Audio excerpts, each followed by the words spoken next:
ఎవరైనా చేయాలనా లేదా? ఎందుకు చేయలేదని అడుగుతా ఉన్నా. ఆశ్చర్యం ఏమిటో తెలుసా?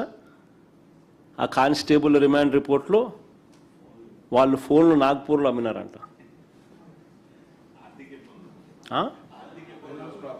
ఆర్థిక ఇబ్బందుల వల్ల వాళ్ళ ఫోన్లు నాగ్పూర్లో వాళ్ళు అమ్మినారంట. అసలు ఏమిది? మనిషిని చంపేసినారు, శవాన్ని కనపడకుండా చేసేసినారు, వీడియో ఫుటేజ్ లేదు, మాయం చేసినారు.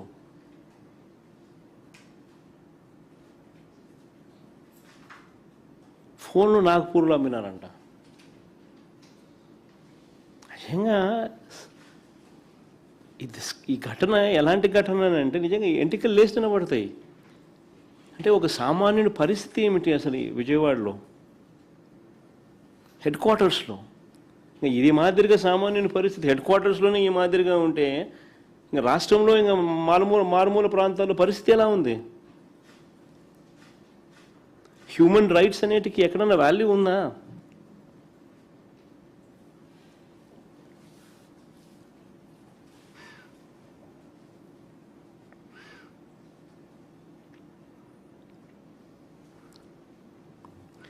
చంద్రబాబు గారి పాలనలో ఇలా వ్యవస్థలను వాటికి బాధ్యత వహిస్తున్న వాళ్ళు ఈ మాదిరిగా కుమ్మక్కవడం కొత్త ఏం కాదు. ఈ 2 ఏళ్లలో చూస్తే ఇదే కనిపిస్తుంది. ఈ ఒక్క కేసే కాదు, ఇట్లాంటి శతకోటి ఉదాహరణలు ఇవ్వచ్చు.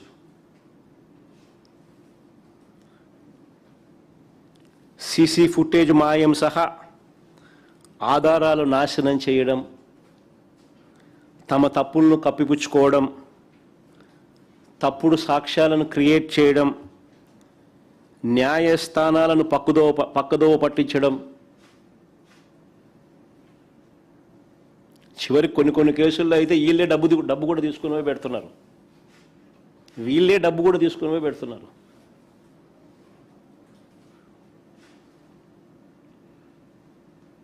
ఆ స్థాయిలోకి వ్యవస్థలన్నీ దిగజారిపోయి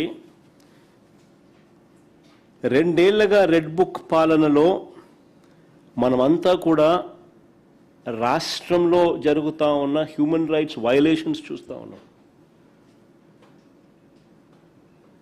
రాష్ట్రంలో ఇదే జరుగుతూ ఉంది. ఒకరిని పిన్ పాయింట్గా ఐడెంటిఫై చేస్తున్నారు, వాళ్ళని ఇరికిచ్చే కార్యక్రమంలో ఎక్కడా కూడా మారల్స్ లేవు, ఎథిక్స్ లేవు, స్క్రూపుల్స్ లేవు. వాళ్ళ జీవితాలు నాశనం చేస్తున్నామన్న ఎక్కడా కూడా పశ్చాత్తాపం కూడా లేదు.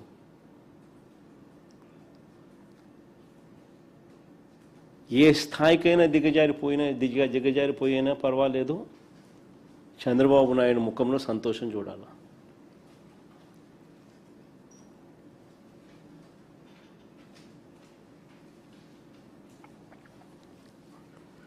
నిజంగా ఇవన్నీ చూసినప్పుడే జంగల్ రాజ్ అంటారు.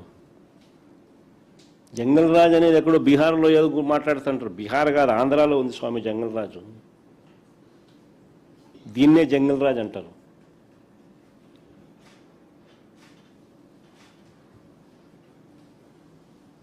అడ్డు అదుపు లేకుండా ఏమైనా చేసేస్తాం మేము అనేదాన్నే జంగల్ రాజ్ అంటారు. చంద్రబాబు నాయుడు గారి జంగల్ రాజ్ పాలనలో బాధితులే నిందితులు అవుతారు అనడానికి ఇంకొక ఎగ్జాంపుల్ చెప్పాను. రీసెంట్గా జరిగిన ఎగ్జాంపుల్ చెప్తా. బాధితులే చంద్రబాబు నాయుడు గారి పాలనలో నిందితులు అవుతారు అని చెప్పడానికి ఇంకొక చిన్న ఎగ్జాంపుల్. మొన్న మీరంతా కూడా చూసే ఉంటారు, ఉండవల్లిలో రైతుల కోరిక మేరకు మా పార్టీకి సంబంధించిన నాయకులు, మా పార్టీకి సంబంధించిన టీము రైతుల కోరిక మేరకు ఆ ఘటనకు వెళ్తే ఏం జరిగింది?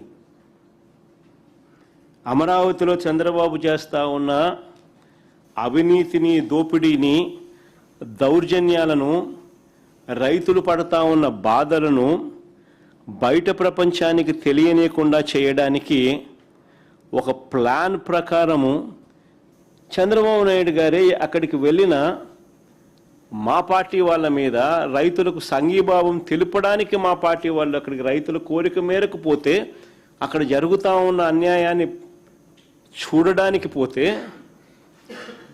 వీళ్ళే దాడి చేసి బాధితుడైన మా పార్టీ వాళ్ళను నిందితులుగా చూపిస్తూ ఉన్నారు. అంటే వీళ్ళే దాడి చేసినారంట. అంటే లిటరల్గా కళ్ళ ఎదుటే కనిపిస్తూ ఉంది. ఇది న్యాయం ధర్మం అనే దానికి పూర్తిగా